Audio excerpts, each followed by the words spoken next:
എന്തായിരുന്നു വിചാരണയ്ക്ക് ചെയ്ത കുറ്റം? തൻ്റെ പാതി പോലും പ്രായമില്ലാത്ത ഒരു പെണ്ണിനെ സ്നേഹിച്ചത്. എന്നിട്ട് അതെങ്ങനെ അവസാനിച്ചു? അവസാനിച്ചിട്ടില്ല. വാദവും എതിർവാദവുമായിട്ട് അതങ്ങനെ നീളുന്നു. എന്താണ് എതിർവാദം? അതാരംഭിക്കുന്നത് ഒരു ചോദ്യത്തിൽ നിന്നാണ്. പരിഭ്രമിക്കേണ്ട, വളരെ ലളിതമായ ഒരു ചോദ്യമാണ്. എന്തിനാണ് സ്നേഹിക്കുന്നത്? സ്നേഹിച്ചില്ലെങ്കിൽ എന്താണ് കുഴപ്പം? ആരെയും ഒന്നിനെയും സ്നേഹിക്കാതെയും മനുഷ്യന് ജീവിച്ചുകൂടെ? അതികഠിനമായ ചോദ്യങ്ങൾ തന്നെ. എന്നിട്ടെന്താണ് ഉത്തരം? ആത്മീയമായ ഏകാന്തതയുടെ ദുഃഖം മറക്കാനാണ് സ്നേഹിക്കുന്നത്. ആത്മീയമായ ഏകാന്തതയോ?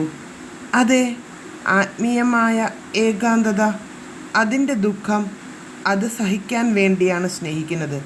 അത് സഹിക്കാൻ വേണ്ടിയാണ് ജീവിതത്തിൽ എന്തും മനുഷ്യൻ ചെയ്യുന്നത്. മനുഷ്യൻ എന്ന് പറഞ്ഞാൽ പോരാ, ജീവജാലങ്ങൾ മുഴുവനും, അല്ലെങ്കിൽ പ്രപഞ്ചത്തിലുള്ളതെല്ലാം. ആദിയിൽ, അതായത് ഉൽപ്പത്തിക്ക് മുമ്പ്, ദൈവവും ആത്മീയമായ ഏകാന്തത അനുഭവിച്ചിരിക്കണം.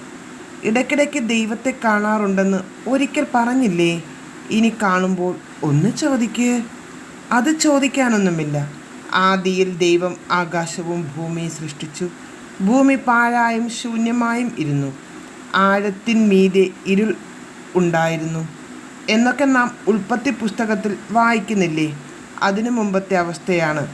ദൈവം എന്തിനാണ് ആകാശത്തെയും ഭൂമിയെയും വെള്ളത്തെയും വെളിച്ചത്തെയും മനുഷ്യനെയും മറ്റ് ജീവജാലങ്ങളെയും സൃഷ്ടിച്ചത്?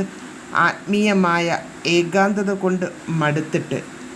ആത്മീയമായ ഏകാന്തത കൊണ്ട് മടുക്കുമ്പോൾ സൃഷ്ടിയും സ്നേഹവും അല്ലേ?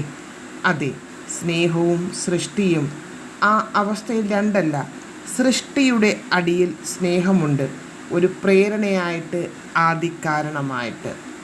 അപ്പോൾ ഏകാന്തതയോ? അത് നേരത്തെ ഉണ്ടല്ലോ. ആദിയിൽ തന്നെ പൊതിഞ്ഞു നിൽക്കുന്ന ഒരു മഹാശൂന്യതയുടെ മധ്യത്തിൽ ആദ്യം ഉളവാകുന്നത് ഏകാന്തതയല്ലാതെ മറ്റെന്താണ്? നിങ്ങൾ കേട്ടത് പെരുമ്പടവം ശ്രീധരൻ്റെ ഒരു സങ്കീർത്തനം പോലെ എന്ന നോവലിൽ നിന്നും. ശബ്ദം നൽകിയത് ഷാഹ്ന എസ്. നന്ദി, നമസ്കാരം.